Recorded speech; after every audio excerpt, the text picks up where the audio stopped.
أعوذ بالله من الشيطان الرجيم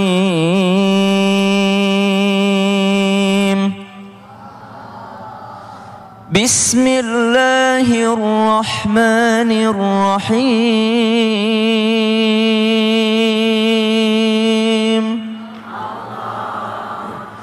واخفض لهما جناح الذل من الرحمة وقل رب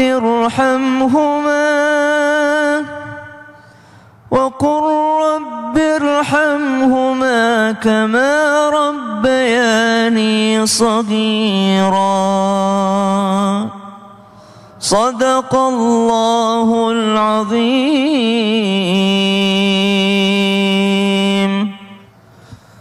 Aku berlindung kepada Allah dari godaan syaitan yang terkutuk dengan menyebut nama Allah yang Maha Pengasih lagi Maha Penyayang. Dan rendahkanlah dirimu terhadap keduanya dengan penuh kasih sayang dan ucapkanlah, wahai Tuhanku, sayangilah keduanya sebagaimana mereka berdua telah mendidik aku pada waktu kecil. Maha benar Allah dengan segala firman-Nya. Allahumma arhamna bil Quran. Terima kasih Mas Sony. Kasih Ustaz. Ayat yang kita bacakan insyaallah kita sambungkan dengan pertanyaan bagaimana seorang anak menghadapi orang tua yang kembali seperti anak kecil dan selalu minta pulang. Maka yang pertama, rendahkanlah sayapmu di hadapan keduanya. Wakhfid lahuma janahadzulli minar rahmah. Bahasa Al-Quran menyebutkan sayap, padahal manusia tak bersayap. Apa yang biasanya membuat manusia bisa bersayap dan terbang? Sayap itu kadangkala berupa jabatan. Maka hilangkan jabatanmu di hadapan ibumu, hilangkan jabatanmu di hadapan bapakmu. Sayap itu yang biasa membuat manusia terbang kadangkala karena ilmu. Maka jangan berasa dirimu berilmu di hadapan keduanya. Kadangkala orang merasa bisa terbang itu kalau punya uang. Maka hilangkan uangmu, kekayaanmu di hadapan keduanya. Menunduklah di hadapan keduanya, jangan terbang di hadapan keduanya. Minar rahmah, dengan penuh kasih sayang pandang keduanya. Lalu ketika mereka berkata-kata yang membuat perasaanmu sedih, mereka berkata aku ingin pulang, katakanlah dalam hatimu atau bahkan berdoalah di hadapan keduanya dengan mengatakan Rabbirhamhuma kama rabbayani shaghira. Kasihanilah kedua orang tuaku ini ya Allah sebagaimana mereka mengasihani aku, menyayangi aku, membimbing aku, merawat aku di waktu kecilku. Maka ucapkan perkataan-perkataan yang mengandung doa kasih sayang kepada kedua orang tua. Yang kedua, kalau ada orang tua yang suka mengatakan ingin pulang, kita teringat sebuah kisah seorang ulama tabi'in, Fudail bin Iyad. Ketika berjumpa dengan seorang tua, beliau bertanya, berapa umurmu wahai Syekh? Maka orang itu mengatakan 60 tahun. Maka Fudail bin Iyad mengatakan, engkau sudah 60 tahun melakukan perjalanan dan engkau akan segera pulang ke tempat asalmu. Maka orang itu langsung mengatakan, inna lillahi wa inna ilaihi raji'un. Maka kata Fudail bin Iyad, apakah engkau faham kalimat inna lillahi wa inna ilaihi raji'un? Maka orang tua ini mengatakan, jelaskan pada aku. Orang yang mengatakan inna lillah, maka dia mesti sadar bahwa dia milik Allah. Orang yang mengatakan ilaihi raji'un, bahwa dia sadar akan kembali kepada Allah. Dan kalau kembali mesti menghadap, dan orang yang menghadap mesti ditanya. Maka persiapkan jawabanmu wahai Syekh untuk pertanyaan itu. Jadi kalau orang tua bilang pengen pulang, emang modalnya apa pengen pulang? Udah siap apa belum gitu? Siap. Maaf Pak, kalau pengen pulang modalnya satu. Apa itu? Allahumma amitna alal islami was sunnah. Ya Allah, pulangkan aku, wafatkan aku atas Islam dan sunnah. Masya Allah, kalau udah dijawab kayak gitu, mungkin orang tua lebih berpikir lagi nantinya ya. Terima kasih Ustaz Syam. Tepuk tangannya dong, Masya Allah, tabarakallah. Kita lanjutkan lagi jamaah ya, yang ada di rumah juga ya, ada tayangan nih. Semangat beribadah di usia senja. Kita lihat tayangannya, silakan. Ya Allah, sampai gak kita usia itu ya. Dengan semangatnya yang luar biasa ya Ustaz ya, Masya Allah, harus sekali videonya. Agaknya. Udah. Itu emang jangan-jangan benar Ustadz ya? Ustadz, ya. Kalau orang tua sudah kembali seperti anak kecil, kadang ada yang sudah sulit mungkin untuk melakukan sholat atau lupa gerakan sholat. Atau sholat dulu jam 10 sholat zuhurnya gitu ya. Iya, atau dia lupa waktunya gitu. Kita sebagai anak seharusnya bagaimana Ustadz? Apakah tetap kita ajarin biar orang tua itu mengikuti gerakan kita selalu di sampingnya, atau bahkan lebih baik kita bayar aja kode sholatnya, kita yang melakukannya begitu. Kita aja yang menghandle gitu ya. Iya. Baik, gimana Ustadz? Silakan penjelasannya. Izin guru kami Ustadz Maulana Ustadz Syam Masoni dan guru-guru kami dimanapun berada. Dalam sebuah hadis riwayat Abu Daud dan juga Imam Tirmidzi, kata Nabi SAW, rufi al-qalam an thalathin. Pena diangkat tidak dicatat lagi buat 3 orang. Yang pertama, mohon maaf, orang yang kehilangan akal sampai dia balik lagi akalnya. Al-majnun al-maghlub ala aqlihi hatta yafiq. Yang kedua, anin naim hatta yastayqiz, dari orang yang tidur sampai dia terbangun. Yang ketiga, anis sabi hatta yahtalim, dari anak kecil sampai dia masuk usia akil baligh. Lalu kemudian dalam riwayat Abu Daud ada tambahan wa anil kharaf, dari orang yang tua dan pikun, mohon maaf. Maka kata Imam As-Subki, ini ulama besar dari kalangan Syafi'iyah, orang tua yang pikun, mohon maaf, itu hukumnya sama seperti orang yang hilang akal. Sehingga dalam ibadah mereka misalnya tidak ibadah sama sekali, atau ibadahnya lupa-lupa, sholat subuh toto 5 rakaat. Ibu kenapa 5 rakaat? Ah enggak, ibu mah lagi sehat, seger, mumpung kuat, nggak apa-apa nih. Padahal seharusnya berapa? Itu bagaimana hukumnya? Nggak ada masalah. Dia misalnya sholat zuhur jam 10, nanti begitu waktu masuk zuhur kita bilang, Bu ayo sholat. Sholat apa? Sholat zuhur. Udah ibu tadi. Loh kan baru masuk waktunya. Ibu mau udah nggak mau lagi tuh. Nggak usah dipaksa. Kenapa? Karena rufi al-qalam, pena sudah diangkat, maka dia tidak berdosa. Maka kata Imam As-Subki, nggak perlu kita badalin, nggak perlu kita handle anaknya, biarkan saja. Tapi gimana Ustadz? Orang tua saya waktu sholatnya, waktu ibadahnya, kita cukup ingetin aja. Bu, Pak, masuk waktu maghrib, yuk sholat maghrib. Bu, Pak, waktu isya, yuk sholat isya. Bagaimanapun cara dimenunaikan, nggak ada masalah. Ini kalau kita buka tafsir surat At-Tin. Tsumma radadnahu asfala safilin. Kemudian manusia kami kembalikan ke tempat yang serendah-rendahnya. Itu kata beberapa ulama maksudnya masuk dalam usia tua renta. Apa kata Allah? Illal ladzina amanu wa amilus shalihat falahum ajrun ghairu mamnun. Kecuali orang-orang yang biasa beriman dan beramal soleh, maka mereka mendapatkan ajrun ghairu mamnun, pahala yang tidak terputus. Kata Ibnu Abbas, apa maksudnya? Orang tua yang sudah masuk usia renta, orang tua yang sudah masuk masa pikun dan seterusnya, mereka meskipun tidak ibadah tetap dapat pahala ibadah. Masya Allah. Masuk waktu zuhur dia nggak sholat, masuk waktu maghrib dia nggak sholat, masih hidup karena lumpuh, karena pikun nggak bisa apa-apa, tetap dapat pahala, tidak berkurang sama sekali. Dengan syarat waktu sehat dia sholat. Jangan nungguin, udah kalau gitu pikun aja nantilah dapat pahala. Nggak bisa, mumpung sehat kita beribadah. Maka nanti kalau kita nauzubillah min dzalik sakit, kalau kita nanti nauzubillah min dzalik dapat ujian seperti itu, tetap dapat pahala. Bu, mau nggak tua pikun lumpuh? Mau nggak? Nauzubillah. Ada doanya. Ayo baca bareng-bareng. Bismillahirrahmanirrahim. Bismillahirrahmanirrahim. Allahumma inna na'udzubika in an uradda ila arzalil umur. Artinya dibaca oleh Abu Sa'ad bin Abi Waqqas. Artinya ya Allah, aku berlindung kepadamu dari kondisi yang tua, renta, pikun, lumpuh, nggak bisa apa-apa. Masya Allah, berarti jadi, kita nggak harus kodo. Nggak harus dikodo. Oh, nggak usah dikodo. Berarti itu adalah privilege buat orang yang rajin ibadah sebelumnya ya. Tuh. Masya Allah, terima kasih Ustadz Bani. Tepuk tangannya dong. Masya Allah, tabarakallah. Oke, kita akan lanjutkan lagi jamaah yang ada di studio. Ini juga mungkin bisa relate dengan jamaah yang ada di rumah pertanyaannya ya. Yuk kita masuk lagi ke segmen Tanya Dong Ustadz. Kami semua tanya dong Ustadz. Masya Allah, tabarakallah. Yang mau nanya boleh angkat tangan. Siapa ya? Ibu dulu ya. Ibu mau? Oke. Karena ibu tangannya nggak turun-turun, ibu yang nanya. Silakan ibu, ikut saya, hati-hati dikasih jalannya. Ya. Enggak, siapa bilang udah tua, orang masih muda banget. Ya Bu, lah ibu jarinya cuma 2. Kaos kaki. Assalamualaikum warahmatullahi wabarakatuh. Waalaikumsalam warahmatullahi wabarakatuh. Perkenalkan, nama saya Ibu Haji Ida Sutarsi dari Majelis Taklim Ar-Rahman, Serang, Banten. Tepuk tangannya dong dari Serang, Banten. Mau nanya sama siapa? Saya mau nanya Pak Ustadz Maulana. Ya, silakan. Nah, Ibu geser sini Bu, izin Bu. Ya. Nah, oke Ustadz, siap, gerak. Oke, silakan. Begini Pak Ustadz, ada anak yang sudah punya rumah sendiri dan berkemampuan untuk merawat orang tuanya.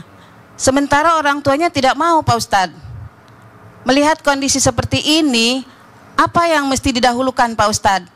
Apakah kemauan orang tuanya atau kemampuan anak untuk merawat orang tuanya? Hanya itu saja Pak Ustadz. Terima kasih. Wassalamualaikum warahmatullahi wabarakatuh. Waalaikumsalam warahmatullahi wabarakatuh. Bagus pertanyaannya ya. Kita dengarkan jawabannya ya dari Ustadz Maulana ya. Belum saya jawab. Ibu nggak suka makan apa? Makanan apa yang ibu nggak suka? Apa ya? Suka semua. Oh.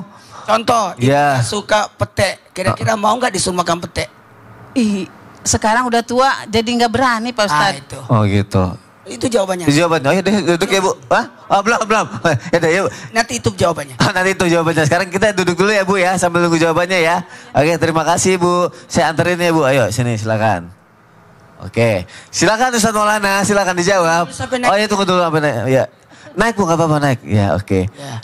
Terima kasih. Silakan Ustadz Maulana dimulai. Mohon izin tanpa menggurui, izin Ustadz Bani dan Ustadz Sam.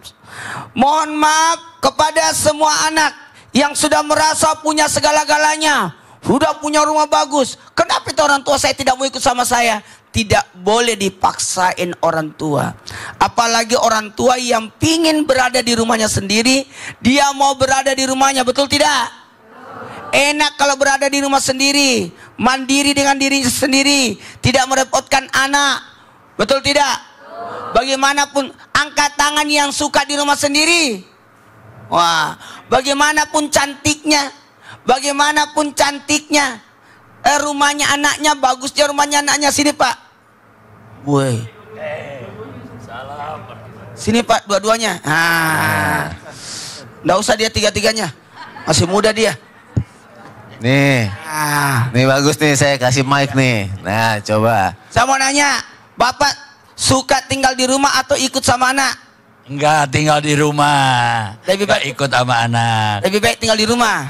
Alasannya? Alasannya karena anaknya belum mapan kalau saya mah. Oh, merasa sebagaimanapun hebatnya anak, orang tua pasti akan berkata bahwa anak saya belum mapan walaupun hebat bagaimanapun, betul tidak? Betul. Ya. Kenapa ngeliatnya gitu? Kayaknya bapaknya sabar ya. Iya. Giginya sama dengan saya. Oh gitu ya. Pak, mending tinggal di rumah sendiri atau numpang sama anak? Mending tinggal di rumah sendiri. Alasannya? Alasannya enak. Enak di rumah sendiri? Enak di rumah sendiri. Gak jadi beban? Ya itu. Enak sendiri? Enak sendiri. Gak diapa-apain? Gak disuruh-suruh? Gak berat? Gak. Nah, itu tepuk tangan dulu untuk semuanya. Masya Allah. Ya. Udah. Gitu aja. Masa kata gitu? Udah gitu doang, kata gitu. Ya itu. Udah duduk lagi Pak. Duduk lagi Pak. Udah. Masya Allah. Iya. Silakan. Jadi kepada semua anak, muliakan orang tua, rawat orang tua dari jauh. Bisa transfer, bisa silaturahmi, bisa Sabtu Minggu datang ke rumah orang tua. Betul tidak? Bagaimanapun bagusnya rumah kita, tidak akan mungkin orang tua betah. Tidak mungkin orang tua betah. Mohon maaf sampai sekarang orang tua saya tidak pernah datang ke rumah saya di Jakarta. Lah kenapa Ustadz? Karena udah meninggal. Tanyain serius jawabannya gitu. Udah meninggal. Bagaimanapun kita paksain untuk tinggal semasa hidupnya, aku aja tinggal di Jakarta nggak mau. Maunya di rumah sendiri. Mertua saya sampai detik ini tidak pernah datang ke rumah saya. Karena dia lebih senang tinggal di rumahnya. Dijagain bunga-bunganya. Ngapain itu bunga-bunga dijaga? Potnya dijaga, kembangnya dijaga. Itulah orang tua. Siapa yang kasih makan kucing? Siapa yang kasih makan ayam? Itulah rutinitas orang tua. Dan kita harus menghargai keinginan orang tua. Kepada semua anak, kita harus menghargai keinginan orang tua. Karena itu bagian daripada bakti kita kepada orang tua. Tinggal bagaimana kita merawat orang tua. Ada teman saya. Siapa? Ustaz Sam. Kenapa dia? Sekarang dia mau perbaiki rumah orang tuanya, nggak mau. Kok bisa? Karena di situ pernah duduk ulama-ulama. Oh ya Allah. Tetap biar jadi kenangan gitu Ustaz ya. Tapi jadinya kita kebeban. Hah? Gak bisa bikin yang lebih bagus dari itu. Cuma gara-gara itu aja ya. Ya Allah. Tepuk tangan nih untuk guru-guru kita. Tepuk tangan untuk kita semua. Masya Allah, tabarakallah. Aku masih kasih kesempatan lagi untuk bertanya ya. Yang mau nanya boleh angkat tangannya lagi. Ibu ya. Ibu nanya ya. Oke, silahkan Ibu. Ikut saya di sini Bu. Ya, di sini. Oke. Kasih salam, namanya siapa? Silakan. Assalamualaikum warahmatullahi wabarakatuh. Waalaikumsalam warahmatullahi wabarakatuh. Kenalkan, nama saya Hajah Mimin Mariani dari Majlis Talim As-Sofwah Sukabumi. Tepuk tangannya dong. Baik, saya akan bertanya kepada Ustadz Sam. Ya boleh. Enggak Ibu. Ibu mau tanyain rumahnya kenapa tidak dirubah? Ya. Siap Ibu. Baik, saya akan bertanya Pak Ustadz. Di zaman sekarang itu ada istilah yang mengatakan bahwa anak yang paling banyak dosanya itu yaitu anak yang mengasuh orang tuanya di saat orang tuanya sakit atau di saat orang tuanya sudah berusia senja. Apakah memang demikian Pak Ustadz? Ibu setuju enggak? Saya tidak setuju. Menurut Ibu? Menurut saya, anak yang mengasuh orang tuanya itu justru lebih besar pahalanya. Tangan dulu. Itu benar jawabannya. Terserah Ibu lah. Kalau nanya benar apa enggak terserah Ibu. Yaudah deh. Kita jelasin. Biar kita sama-sama dengar penjelasannya ya. Kita sama-sama duduk dulu ya. Ibu. Bagus pertanyaannya. Wassalamualaikum warahmatullahi wabarakatuh. Waalaikumsalam warahmatullahi wabarakatuh. Silakan Turnuhun Ibu. Bu Haji, tapi Silakan Ustaz Syam. Ustaz Bani, Mas Soni, para alim ulama yang melakukan Allah Subhanahu wa taala. Untung ibunya bilang ada istilah, bukan ada ayatnya. Bukan ada dalilnya. Cuma mengatakan istilah zaman sekarang mengatakan anak yang paling banyak dosanya adalah anak yang nanti ngerawat orang tuanya. Maka agak keliru. Bukan anak yang ngerawat orang tuanya yang banyak dosanya, tapi biasanya lebih berpeluang banyak berdosa anak yang tinggal sama orang tua. Kenapa? Disebutkan dalam Al-Quran itu imma yablughanna 'indakal kibara ahaduhuma aw kilahuma fala taqul lahuma uffin wa la tanharhuma wa qul lahuma qawlan karima. Ada kata-kata imma yablughanna indaka, kalau engkau mendapati di sisimu. Kalau bilang di sisimu berarti di dekatmu. Kalau kita berada dekat sama orang tua, banyak sekali batasannya. Tidak boleh berkata yang tidak sopan, nggak boleh agak sedikit sensitif itu perasaannya, sehingga gampang sekali rasanya kita berdosa sama orang tua. Ada seorang ulama, orang soleh, subhanallah, cicitnya Nabi SAW. Beliau ini ketika ditanya, kenapa engkau tak pernah kelihatan makan dengan orang tuamu? Apa jawaban beliau? Saya tak pernah makan duduk bersama orang tuaku karena saya khawatir saya ambil lauk, ternyata orang tuaku mau lauk itu, sehingga saya selalu mendahulukan orang tuaku makan sebelum aku. Artinya apa? Kadangkala kalau kita tinggal sama orang tua, makanannya sama dengan makanan orang tua. Kita tidak pernah tahu, ternyata emak kita mau yang itu, tapi karena anaknya ambil duluan, maka emak nahan keinginannya. Takutnya sakit hati orang tuanya. Subhanallah. Jadi bukan yang merawat yang banyak dosanya, tapi bisa jadi yang tinggal bersama tapi enggan merawat orang tuanya. Tinggal bersama tapi habis tanah orang tuanya dijual gara-gara judi online. Allah. Tinggal bersama tapi tak pernah memuliakan orang tuanya. Tinggal bersama tapi meremehkan orang tuanya. Tinggal bersama tapi nyakitin hati orang tuanya, sehingga dia mengatakan, saya kan yang tinggal sama mama, jual aja setengah rumah mama itu untuk saya modal. Saya kan yang tinggal sama bapak, jual aja lah itu. Subhanallah. Allah, maka inilah yang banyak dosanya di sisi Allah Subhanahu wa Ta'ala. Sehingga meskipun berpeluang banyak dosa ketika tinggal sama orang tua, tapi berpeluang dapat ridho Allah juga yang paling besar yang tinggal sama orang tua. Kenapa? Kalau orang tuanya ridho, langsung dapat ridhonya Allah. Kalau orang tuanya senang, maka Allah pun senang kepada anak tersebut. Ada seorang ulama soleh nih, ngajar ilmunya banyak. Yang satu saudaranya biasa aja ilmunya, tapi tinggal sama orang tua. Ini yang soleh, ini selalu iri sama saudaranya. Seandainya boleh ditukar, kamu aja yang jadi ulama, saya yang tinggal sama orang tua. Ya Allah, saking segitu mulianya ya. Itu mulianya, tapi mulia itu harus dijaga dengan baik. Pilihannya cuma dua, mau jadi yang dapat ridho atau mau yang jadi durhaka gitu ya Ustaz. Tepuk tangan untuk Ustaz Syam, Masya Allah, tabarakallah. Terima kasih Bu untuk pertanyaannya ya Bu ya. Terjawab Bu? Alhamdulillah.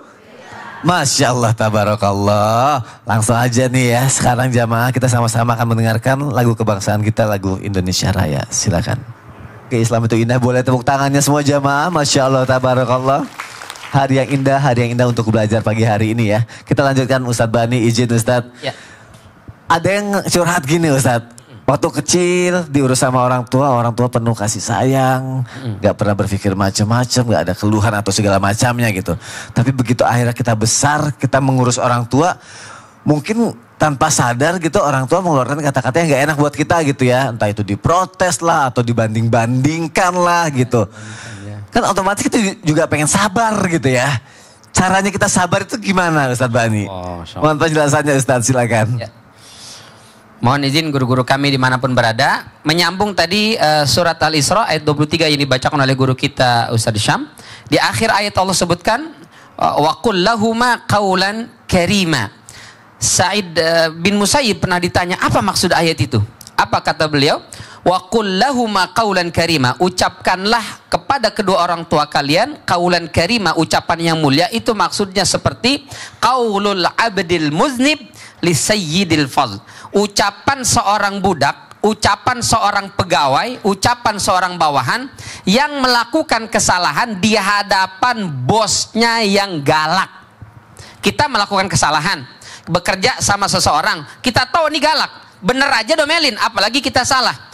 Lalu kemudian dia marah-marah, kira-kira kita balas nggak tuh marah-marahnya? Bu, kita balas apa enggak? Kita lawan atau enggak? Begitulah mestinya seorang anak kepada orang tua. Meskipun dia dibentak, dimarahi, diomelin, sabar. Karena Allah yang mengatakan wa qul lahuma qaulan karima. Tapi kan teorinya gampang Ustaz, prakteknya nyakitin banget Ustaz. Nyelekit, tembus bukan cuma ulu hati, ke empedu Ustaz. Aduh. Apalagi dibanding-bandingin, la ilaha illallah, lihat no kakak lu no, nganterin duit nih ngasih uang nih, padahal dia setahun sekali ngasih uang. Jumlahnya nggak seberapa, kita tiap hari nyuapin, ngebersihin, mandiin, mohon maaf bahkan membersihkan kotorannya, nggak dipuji, nggak disebut-sebut. Kesel apa nggak Bu? Kesel apa nggak? Itulah ujian kesabaran mengurus orang tua, maka balasannya surga, hadiahnya surga, maka berat cobaannya. Yang hadiahnya kipas angin aja berat, apalagi hadiahnya surga, dunia akhirat. Orang yang mengurus orang tua di dunia dimudahkan rezekinya, umurnya dipanjangkan oleh Allah Subhanahu wa taala, dan besok ditempatkan di surganya Allah Subhanahu wa taala. Maka ujiannya besar dan berat luar biasa, Masya Allah. Kita kalau lagi kesel begitu, lagi emosi begitu, ingat-ingat ya Allah, kita belum bisa ngebalas sedikit pun jasa orang tua. Dulu ada orang haji gendong ibunya, wukuf Arafah, Muzdalifah, Mina, lempar jamarat, lalu tawaf ifadah, itu sambil gendong ibunya. Datang kepada Ibnu Umar, wahai Ibnu Umar, sudahkah saya bisa dianggap membalas semua jasa ibu saya? Apa katanya? Waihak, celakalah engkau. Bahkan satu jeritan rasa sakit ketika melahirkanmu pun belum bisa terbayar. Masya Allah. Maka itu mohon maaf, anak-anak, kita semua adalah anak dari orang tua kita. Jangan pasrahkan orang tua kita diurus oleh satu saja, yang lain nggak peduli. Barang-barang kan ini orang tua kita semua, tapi dia lebih suka tinggal di sana Ustaz. Dia mungkin lebih suka tinggal di sana, atau si fulan yang mungkin lebih punya banyak waktu mengurus. Kita yang nggak punya waktu, bisa kita transfer tadi kata Ustaz Maulana. Kita bantu, datang, besuk, tanyakan apa kekurangan, apa kebutuhannya, saling bahu membahu. Itu yang mudah-mudahan menambah kesabaran yang ngurus. Ini kalau sudah sendirian gimana nih? Masya Allah, ya Allah. Terakhir, jangan lupa juga me time untuk menjaga kewarasan. Jadi boleh juga sesekali, karena di rumah ini datang ke rumah pelan-pelan. Surprise. Langsung tidur. Tidur sebelahnya. Udah 1 jam. Baru kita, Ma, apa kabar? Kamu baru pulang? Iya. Padahal udah sejam yang lalu. Oh, sweet banget, Masya Allah. Jaga nih kewarasan supaya kita bisa lebih produktif lagi mengurus orang tua. Masya Allah. Pokoknya yang penting apapun buat orang tua kita ya. Ya betul. Terima kasih Ustadz Bani untuk penjelasannya. Tepuk tangannya dong. Kasihan kalau udah tua, rambut sudah memutih, ya dimarahin, udah lemah. Kalau rambutnya hitam mengkira tuh orang aring ya, bukan orang tua. Yuk jamaah. Aku kasih kesempatan lagi. Aku kasih kesempatan lagi buat curhat ya. Yuk kita masuk ke segmen curhat dong Ustadz. Iya, kami curhat. Kalau apa sih? Orang aring itu. Kami gak bisa ketawa. Yang mau curhat boleh angkat tangannya. Nah, yang mana ya? Sini aja deh, Ibu. Silakan, izin dikasih jalan. Silakan, permisi ya. Ayo Bu, ikut saya sini Bu. Bu orang tua apa orang aring? Silakan Bu, kasih salam, nama Ibu siapa? Assalamualaikum warahmatullahi wabarakatuh. Waalaikumsalam warahmatullahi wabarakatuh. Perkenalkan, nama saya Ibu Hajah Maryam Sururi dari Majelis Taklim Ar-Rahman, Serang, Banten. Tepuk tangannya dong. Bentar, ini rombongan tur haji nih. Hajah semua perasaan yang datang ya? Iya, Masya Allah. Masya Allah ya. Ustaz Syam, Ustaz Bani izin dong. Dibantu ibunya boleh. Mau kemana Ustaz Syam? Mau naruh Quran. Oh, kirain mau ke situ. Ya silakan Bu. Ya, Ustaz, saya mau curhat masalah anak saya. Saya punya anak laki-laki yang udah usia remaja. Ya. Jadi dia itu pendiam gitu orangnya, nggak suka curhat sama kita sebagai orang tuanya. Ustadz Maulana pendiam ya. Iya, terusnya apa-apa tuh dilakukan di kamar, makan di kamar, nggak diajak ngobrol. Dek, ayo dong makan di sini di meja sama mama sama bapak. Dia lebih milih di kamar sambil nonton gitu, sambil nonton ya apalah. Ya. Nah terus yang saya sedihnya apa sih gitu, salah mama apa sih gitu kan, mama nih harus gimana gitu biar kamu tuh mau ngobrol gitu sama kita. Terus yang paling beban buat saya itu, buat kami ya orang tuanya, dia tuh masih suka telat-telat sholat. Terus kalau sholat subuh itu susah bangun. Jadi kerasanya tuh sebagai beban banget gitu. Kita tuh apa saya salah didik gitu, apa saya nggak bisa ngajar anak gitu ya Ustaz ya.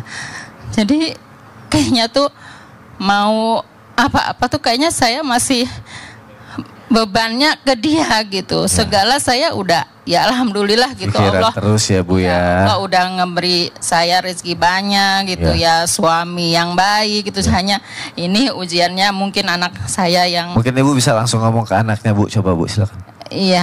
Ayo ngomong sama. Iya. Silakan ke situ maksudnya. Ngomong dulu, ngomong. Atau siapa? Ya. Nanya apa sih? Adek sih sukanya. Adek, coba ngomong dulu Bu, ngomong. Adek.